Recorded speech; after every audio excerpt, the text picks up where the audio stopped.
না। আমরা সবাই হিন্দু মুসলিম ভাই ভাই ঈসাই সবাই মিলে একসঙ্গে আমরা বসবাস করতে যাই। নবীজির বাণী সেটাই রয়েছে যে আমরা সবাই শান্তির পরিবেশ নিয়ে একসঙ্গে চলাফেরা করব। থেকে আমার সালাম ও নমস্কার রইল।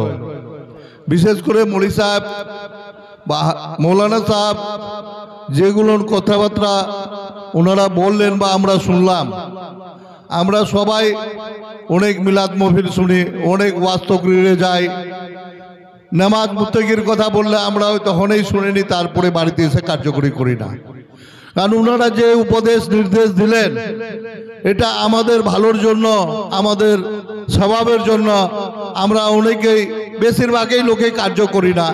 তাই আমি অনুরোধ করব যে ওনারা ধর্ম সম্পর্কে বা নবীজির জীবন সম্পর্কে যেগুলো শোনালেন আমরা নিশ্চয়ই এইগুলো পালন করব। বাড়িতে গিয়ে সবাই নিজের ছেলে মেয়ে ভাই বন্ধু সবার সঙ্গে আলোচনা করে আমরা নিশ্চয়ই পালন করার চেষ্টা করব।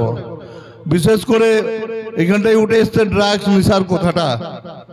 ড্রাগ নেশার ব্যাপারে আমি বলবো যে প্রশাসন লেভেলে ওনারা যতদূর পারছে করছে, আমরাও প্রশাসনকে চাপ দেব। শুধু প্রশাসনকে চাপ দিলে হবে না, কারণ মৌলানা সাহেব বললেন যে এখানকার প্রধান, এখানকার মেম্বার, এখানকার সমাজ এরা যদি একটা কমিটি করে, এরা যদি ধরপকড় করে, এরা যদি হদিয়াত নসিহত করে, এরা যদি প্রশাসনকে তুলে দেয়, প্রশাসন কোনোদিন ড্রাগসের লোককে পয়সা খেয়ে ছেড়ে দেয় না বা দিবেও না। আগে আমাদের ঐক্যবদ্ধ হতে হবে। আমাদের আগে সমাজকে ঠিক করতে গেলে মেম্বার প্রধানদেরকে আমি অনুরোধ করব, বিশেষ করে এই চোপড়া বাজার থেকে হাতিকিচা পর্যন্ত এই জায়গাটাতে বেশি বাচ্চা কাচ্চাগুলো অশ্লীল হয়ে গেছে। এটা যদি আমরা সবাই মিলে সামাজিকভাবে বসি তা আমার মনে হয় যে নিশ্চয়ই বন্ধ হয়ে যাবে, জব্দ হয়ে যাবে।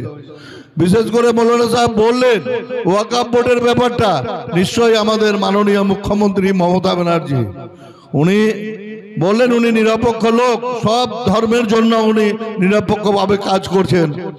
যাই হোক, আমরা সবাই মিলে দোয়া করবো এবং আমি নিশ্চয়ই বলবো আমাদের দুই একজন এমপি আমার বন্ধু রয়েছে বা মাননীয় মুখ্যমন্ত্রীকেও, আমার মনে হয় যে এই বিল পাস করতে দিবে না।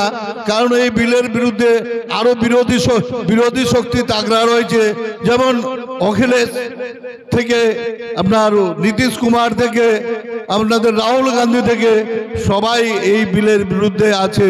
কারণ এবার মোদিজি বিজেপি সরকারের একক সংখ্যাগরিষ্ঠতা নাই যে যা ইচ্ছা তাই করে দিবে। কারণ তারপর উনি দেখাই দিয়েছেন এই রাম জন্মভূমি নিয়ে যেটা হিন্দু ভাইদেরকে উস্কায়ে একটা দাঙ্গা লাগানোর চেষ্টা করছিল, সেখানটাই হিন্দু ভাইরা দেখাই দিয়েছে 99% ঘন্টায় হিন্দু ভাই। যেখানটায় রাম মন্দির হয়েছে সেখানকার এমপিকে, অখিলেশ যাদবের এমপিকে জিতাইছে, বিজেপিকে হারাই দিয়েছে। তাই সব হিন্দু ভাই চায় না দাঙ্গা হোক। যারা ব্যবসায়ী ভাই রয়েছে, যারা রাজনৈতিক ভাই রয়েছে, যারা সাধু সন্ন্যাসী রয়েছেন, প্রত্যেককে চায় না। কিছু কিছু রয়েছে আমাদের প্রধানমন্ত্রীর ভক্ত, যোগীর ভক্ত, এরা চাইছে সমাজের জন্য, মানুষের জন্য কিছু করতে পারবো না, তো একটা দাঙ্গা লাগাই দিলে আমাদের ভোট ব্যাংকটা থাকবে। এখন হিন্দু ভাইরাও সজাগ হয়েছে, মুসলিম ভাইরাও সজাগ হয়েছে, কেউ এর বুদ্ধিতে যাবে না, দাঙ্গাবাজি করতে যাবে না। আমরা সবাই হিন্দু মুসলিম ভাই ভাই ঈসাই সবাই মিলে একসঙ্গে আমরা বসবাস করতে যাই। নবীজির বাণী সেটাই রয়েছে যে আমরা সবাই শান্তির পরিবেশ নিয়ে একসঙ্গে চলাফেরা করব। আমরা সবাই মানুষ, কে কার ধর্ম করছে ওটা দেখার কথা না, আমরা সব থেকে মানুষত্বটাকে দেখবো।